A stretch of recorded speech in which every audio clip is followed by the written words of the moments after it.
Hello everyone, in this today's video we are going to study chapter Microorganisms Friend and Foe. It is a very interesting chapter of class 8 CBSE, so stay tuned till the end.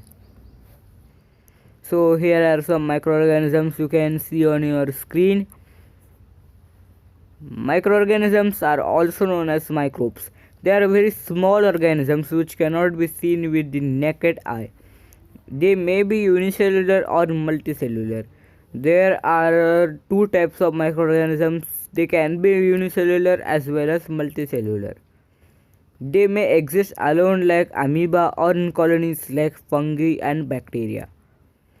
They are found in all kinds of environments like icy cold climate, hot springs, deserts, marshlands, etc. They are also found inside the bodies of other organisms. Microbes can survive anywhere except virus. Viruses are the microbes which can survive only in the host body. They cannot survive anywhere like other microbes. Virus. They are different from other microbes as they reproduce only in the body of host organisms like bacteria, plants or animals. So this is the image of a virus. You may take a screenshot. Friendly microorganisms making curd of milk. The bacterium called lactobacillus reproduces in milk and helps to convert milk into curd. Lactobacillus is a very useful bacteria. It is also used in very other fields rather than making curd from milk. Making bread. The fungus called yeast reproduces in flour dough and produces carbon dioxide during respiration, which makes the dough soft and helps in baking bread, cakes, biscuits, pastries, etc.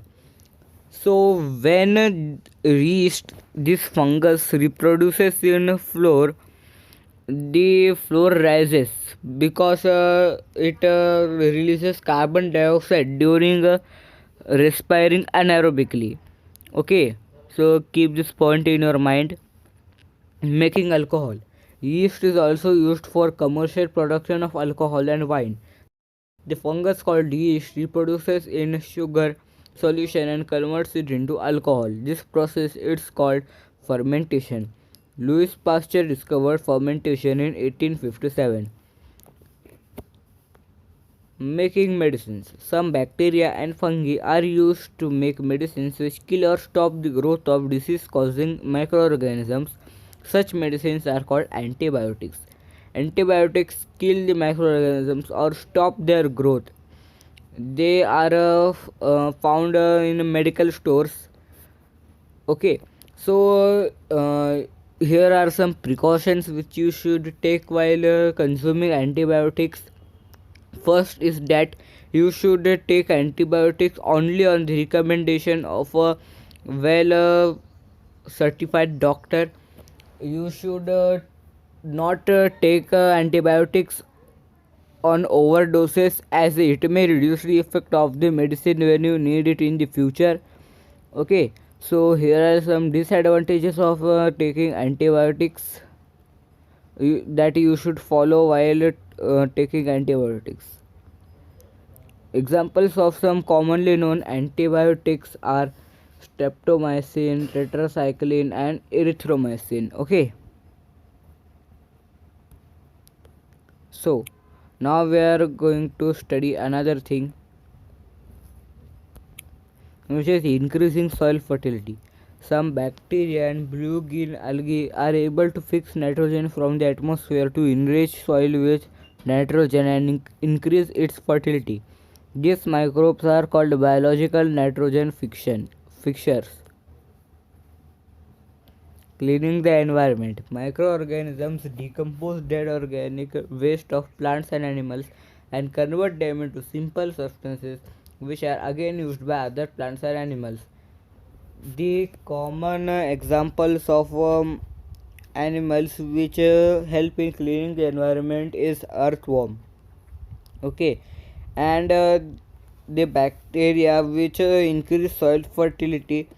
Their examples are rhizobium and azotobacter. These two are the most common examples of nitrogen fixtures.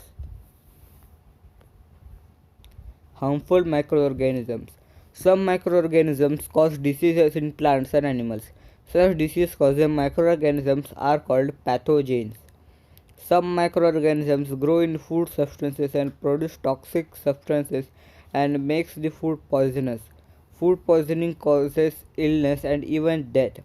Some microorganisms spoil materials like clothing, leather, wood, etc. These microorganisms come under the fungi category which spoil the materials. Pathogens. Pathogens are the disease causing microorganisms. They enter in our body through various ways such as air, water, food, contact, or insects. Diseases which can spread from an infected person to a healthy person are called communicable diseases. Cholera, common cold, chickenpox, and tuberculosis are some examples of communicable diseases. The diseases which spread through air, water, or anything else are called non communicable diseases as they do not spread through direct contact. Some insects and animals act as carriers of disease causing microbes. As example, housefly, female Anopheles mosquito causes malaria, female Aedes mosquito causes dengue fever, etc. Malaria is caused by a bacteria called Plasmodium vivax. Disease causing microorganisms in plants. Microorganisms cause diseases in plants like rice, wheat, potato, sugarcane, apple, orange, etc. These diseases reduce crop yield. They can be controlled by using chemicals which kill the microbes. Some common diseases in plants are rust of wheat, citrus canker, and yellow mosaic of bhindi. It is commonly known as okra. Okay, so here is the table. You can take screenshot of this table. So first disease is chickenpox. It is caused by viruses and mode of transmission is air or contact. Polio. It is caused by viruses and its mode of transmission is air and water. Millices is caused by viruses and the mode of transmission is air. Hepatitis B is caused by viruses and its mode of transmission is water. Tuberculosis, also known as TB, is caused by bacteria and its mode of transmission is air. Typhoid is caused by bacteria and its transmission is water. Cholera is caused by bacteria and its mode of transmission is water and food. Malaria is caused by a protozoa and the mode of transmission is mosquito. Mosquito acts as a carrier and protozoa is the organism which causes it. Female Anopheles mosquito is the carrier of malaria. Some common plant diseases caused by microorganisms. Okay, so plant diseases: citrus canker, rust of wheat, yellow mosaic of okra, lady fingers. Okay, causative microorganisms: bacteria, fungi, and virus. Mode of transmission is air. Citrus canker's mode of transmission is air. Rust of wheat is air, seed, and the transmission of okra is water. Food poisoning. Food poisoning happens due to the consumption of the spoiled food by microorganisms. Fungi grow on the food and spoil it. It releases the poison inside the food so that when we eat it, poison enters into our body. So we have to preserve the food. So we are going to study food preservatives in this lecture. Food preservation. So the first method of food preservation is chemical method. Pickles can be preserved by using chemicals like salts and edible oils. Jams and squashes can be preserved by using sodium benzoate, sodium metabisulfate. These two are the most common examples of food preservatives. These chemicals are called preservatives. Salting. Food items like fish, meat, amla, raw mangoes, tamarind, etc. can be preserved by using common salt. It prevents the growth of microbes. By using sugar, food items like jams, jellies, squashes, etc. can be preserved by using sugar solution. It reduces the moisture content which inhibits the growth of bacteria. Adding sugar to any substance produces such environment that it is not suitable for the growth of bacteria. By using oil and vinegar. Using oil and vinegar prevents the spoilage of pickles because bacteria cannot live in such an environment. Vegetables, fruits, fish, and meat are often preserved by this method. Heat and cold treatments. Heating food items kills microbes. Storing food items at low temperature prevents growth of microorganisms. Storage and packing. Many food items are stored in airtight containers to protect them from microbes. Pasteurization.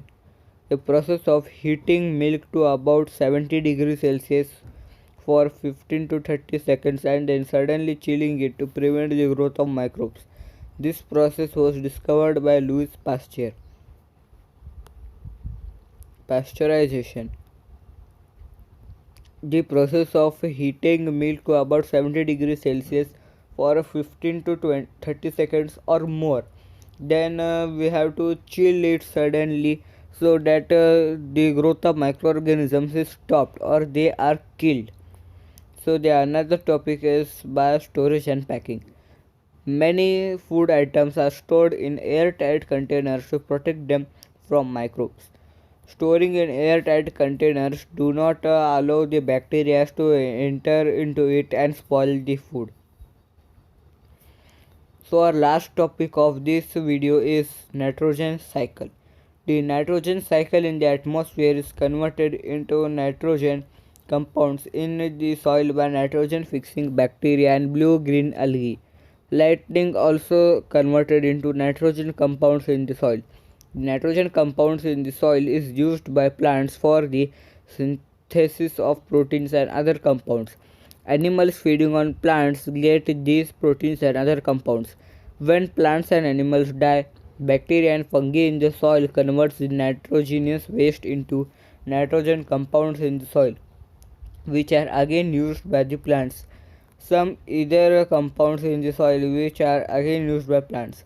Some other bacteria convert some nitrogen compounds in the soil into nitrogen gas, which goes back into the atmosphere. Hence, the nitrogen in the atmosphere almost remains constant. So, some examples, as I told you already, that rhizobium and azotobacter are very useful in fixing the nitrogen from the soil. Rhizobium is present in the root nodules of leguminous plants as well as azotobacter is already present in the soil. So they both convert atmospheric nitrogen into soluble nitrates which are then used up by the plants. In return, they get minerals and important substances for living. Nitrogen rhizobium lives in symbiosis as well as azotobacter is already present in the soil. So this was the today's video. Hope you liked it. If you liked it, please like, share and subscribe our YouTube channel. Meet you in my next video. Till then, take care and bye bye.